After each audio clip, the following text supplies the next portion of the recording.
मस्जिदों में फव्वारे को शिवलिंग बता करके मस्जिद के इलाके को सील कर देना, मस्जिद पे कब्जा कर लेना, आरएसएस के एजेंडे को फैलाने के लिए, देश में नफरत और आग को और बढ़ाने के लिए वो इस तरह के नए नए मुद्दों को तलाश रही है। जो लोग इस तरह का बात कर रहे हैं कि ज़मीन के नीचे कुछ है, मतलब उस आदमी के दिमाग के ही अंदर कुछ नहीं है। मस्जिद को ये मंदिर बता सकते हैं, कहीं पर ये शिवलिंग निकाल सकते हैं, कुछ भी कर सकते हैं। आज इनका वक्त है और ये अपने वक्त का भरपूर फायदा उठा रहे हैं, लोगों को परेशान कर रहे हैं। ईटा फैक्ट्री जो है उसमें श्री राम लिख के आ रहा है, ठीक है। कल होकर हम घर बनाएंगे, वही ईटा से लेके उसमें श्री राम लिखा होगा, तो कल आप आके बोलिएगा नहीं तो श्री राम लिखा हुआ ये घर मेरा है, इसको तोड़िए। पूरी दुनिया में हजारों फव्वारे हैं, पूरी दुनिया में अगर आरएसएस बीजेपी होती तो शायद पूरी दुनिया में शिवलिंग निकल आती। तब अफसोस की बात है कि ऐसे नेता धर्म को बेच करके अपनी एमएलए एमपी की कुर्सी बचा। देखिए, मस्जिद, जितनी भी मस्जिदें हैं पूरी दुनिया में, पूरे देश में,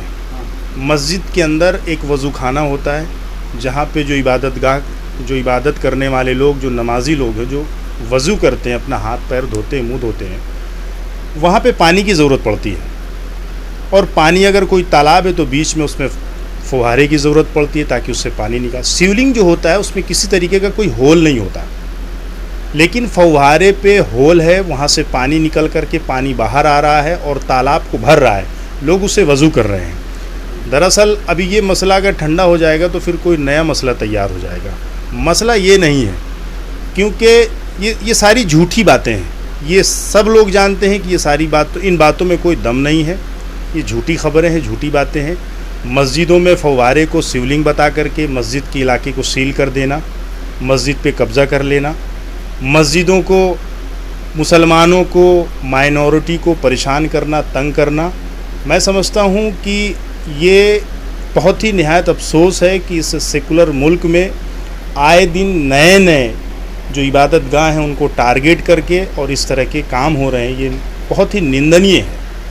तो क्या लगता है आपको, वाकई में वो मंदिर को तोड़ के औरंगज़ेब ने जो है मस्जिद बनाया था? मुग़लों का इतिहास आप उठा करके देख लीजिए, हिंदुस्तान में मुग़लों ने जितने दिन हुकूमतें की हैं इस हिंदुस्तान में, इतिहास गवाह है कि मुग़लों की हुकूमतों में मंदिर तोड़ी नहीं बल्कि मंदिरों को बनाया गया है। मस्जिदों के साथ साथ मंदिरों की तामीर भी हुई है। और ये मुल्क आज कहते हैं कि हिंदू ख़तरे में है। मुसलमान इतने सालों से हिंदुस्तान में काबिज रहा, उनकी हुकूमत रही। अगर मुसलमान चाहता तो हिंदुस्तान में बहुत कुछ कर सकता था, लेकिन जो हिंदुस्तान की तहजीब रही है उस तहजीब को मुसलमान मानते हुए, हिंदू मुस्लिम भाईचारगी को हमेशा तरजीह देते हुए और इस पे अमल करते हुए वो अपना काम करते रहे। हुकूमतें बदलती रहती हैं, लेकिन आज ये ज्ञानवापी मस्जिद का जो मामला है और जो ये फुहारा और शिवलिंग का मामला है, दरअसल ये एकदम झूठी खबरें हैं और ये बेबुनियाद बातें हैं। बीजेपी गवर्नमेंट अपनी नाकामी को छुपाने के लिए, आरएसएस के एजेंडे को फैलाने के लिए, देश में नफरत और आग को और बढ़ाने के लिए वो इस तरह के नए नए मुद्दों को तलाश रही है। ये एकदम बेबुनियाद बातें हैं। 1925 से लेकर के आरएसएस आज भी हिंदुस्तान में काम कर रही है। और आप इतिहास पे चले जाइए, इनके जितने भी संगठन हैं उनका यही काम रहता है कि किस तरीके से इस देश को एकता, भाईचारगी, हिंदू मुस्लिम एकता जो है उसको कैसे ख़त्म किया जाए। सेकुलराइज़म को ख़त्म करने के लिए ये बड़ी मेहनत करते हैं। और ये कहीं ना कहीं नई जो बातें आती हैं, मंदिर और मस्जिद, हम कहते हैं कि वहाँ पे अगर शिवलिंग है तो इससे पहले की हुकूमतें रही हैं, 1947 से लेकर के अब तक देश में तरह तरह की हुकूमतें रही हैं। तो क्या ये हुकूमतें बेवकूफ़ थीं? प्रधानमंत्री, गृह मंत्री, शिक्षा मंत्री, फाइनेंस मिनिस्टर, जो भी इस देश में रहे हैं, जो भी कानून व्यवस्था रही है और जो भी इस तरह से जो चल रहा है, तो क्या इन लोगों को कभी इससे पहले ये नज़र नहीं आया कि हमारी कहाँ पे शिवलिंग है, कहाँ पे क्या है? आज ही क्यों इनको नज़र आ रहा है?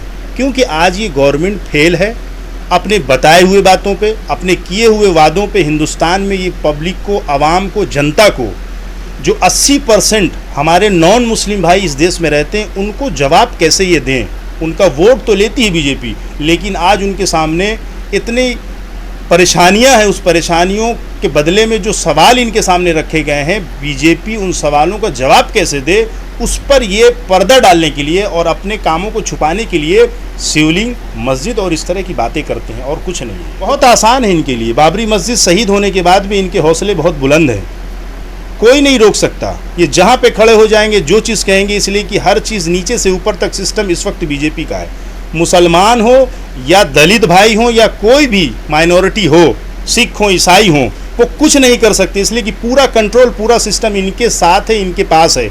तो ये किसी मस्जिद को ये मंदिर बता सकते हैं, कहीं पर ये शिवलिंग निकाल सकते हैं, कुछ भी कर सकते हैं। आज इनका वक्त है और ये अपने वक्त का भरपूर फ़ायदा उठा रहे हैं, लोगों को परेशान कर रहे हैं। पूरी दुनिया में हज़ारों फव्वारे हैं। पूरी दुनिया में अगर आरएसएस बीजेपी होती तो शायद पूरी दुनिया में शिवलिंग निकाल आते, लेकिन अफसोस है कि बीजेपी और आरएसएस इंडिया से बाहर कहीं है नहीं।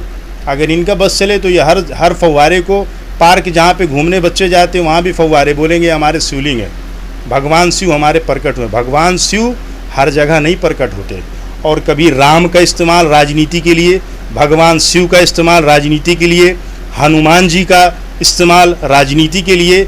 जितने भी देवी देवताएं हैं इस हिंदुस्तान में, हम उनका सम्मान करते हैं, वो देवी देवता हैं, लेकिन उनको राजनीति से जोड़ करके अपने वोटों के लिए, अपनी कमियों को छुपाने के लिए इस्तेमाल करना, ये समझ लीजिए कि सनातन धर्म, हिंदू धर्म के लिए ये बहुत अफसोस की बात है कि ऐसे नेता धर्म को बेच करके अपनी एमएलए एमपी की कुर्सी बचा रहे हैं। अब कहीं भी कुछ निकलेगा, मतलब पत्थर, हम उसको क्या सिबलिंग मान लेंगे?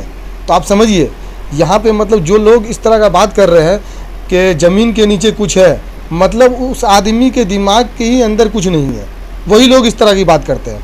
हज़ारों हज़ार मस्जिद हैं। आप यहाँ पे छोटी, हम लोग के कोल्लू टोला झगड़िया स्टेट में छोटी मरकज़ मस्जिद है, इसमें हज नहीं है। नाखुदा मस्जिद में जाइए, वहाँ हज है, मतलब फुआरा का है। तो कुछ दिन के बाद यहाँ पे भी आएंगे लोग, बोलेंगे नहीं ये शिवलिंग है। अब कुछ लोग कहते हैं कि नहीं बाबर ने बनाई थी। अरे मान लीजिए बाबर ने बनाई, तो बाबर ने मंदिर तोड़ा, तो मंदिर जब तोड़ेगा तो शिवलिंग थोड़ी छोड़ देगा भाई। जब हम इस जगह में कुछ हम है, इसको हम लेने जा रहे थे, इस जगह का तो पूरा हम प्लेन कर देंगे, एक सबूत नहीं रहेगा, तो ये कैसे शिवलिंग छूट जाएगा? कुर्सी के लालच में और अपने पावर के लालच में इंसानियत मत खो, अपने अंदर का जमीर मत खो। जमीर जिंदा रहेगा तो तुमको बहुत सीट मिलेगी या बहुत पावर मिलेगा। जमीर हक के लिए, चाहे वो हिंदू लीडर हो चाहे मुसलमान लीडर हो, हक के लिए बोलिए। एक ईटा फैक्ट्री जो है उसमें श्री राम लिख के आ रहा है, ठीक है। कल होकर हम घर बनाएंगे, वही ईटा से लेके उसमें श्री राम लिखा होगा, तो कल आपके आके बोलिएगा नहीं तो श्री राम लिखा हुआ, ये घर मेरा है, इसको तोड़िए। तो आप उस पर रोक लगाइए ना, जो ईटा बना रहे हैं। आप जाके देखिए ईटा बन रहा है श्री राम नाम का, आप लोग दिखाइए उसको। तो जो भी लोग हैं जाके, आप भट्टा से ईंटा ले रहे हैं, अगर ईंटा लेके अपने घर में लगा रहे हैं, कल हो के कुछ होगा तो आके चेक करेगा, अरे इस ईंटा में तो श्री राम लिखा हुआ है, तो ये घर मेरा हो गया। तो चाहे मस्जिद हो, मंदिर भगवान का घर है और मस्जिद अल्लाह का घर है, दोनों एक ही है, एक ही पहलू है। तो ये घर को ना मेरी औकात है ना आपकी औकात है बचाने की, ये बचाने वाले अल्लाह है। अल्लाह किसी न किसी ज़रिए से इंशाअल्लाह ताला, और भगवान है, वो अपना घर की रक्षा स्वयं करते हैं। और अल्लाह अपने मतलब जो है, जो भी होगा इंशाअल्लाह ताला उसके, हम लोग इंसान हैं, अल्लाह ताला हम लोग को रास्ता दिखाएंगे। हम लोग उसको बचाने के लिए जितनी जद्दोजहद कर सकेंगे। इंसान तो एक कोशिश करता है, कोशिश करेंगे। हम लोग तो लड़ नहीं सकते हैं, लड़ के कोई फ़ायदा नहीं होगा। लड़ेंगे तो आपस में हम मरे चाहे हिंदू भाई मरे, मरेगा तो इंसान, मरेगा तो इंसानियत ही, लड़के क्या होगा। हम लोग एकदम इस पे सुप्रीम कोर्ट पे, जो कोर्ट पे भरोसा है, भरोसा करेंगे। हम लोग सिस्टम बेस से जाएंगे।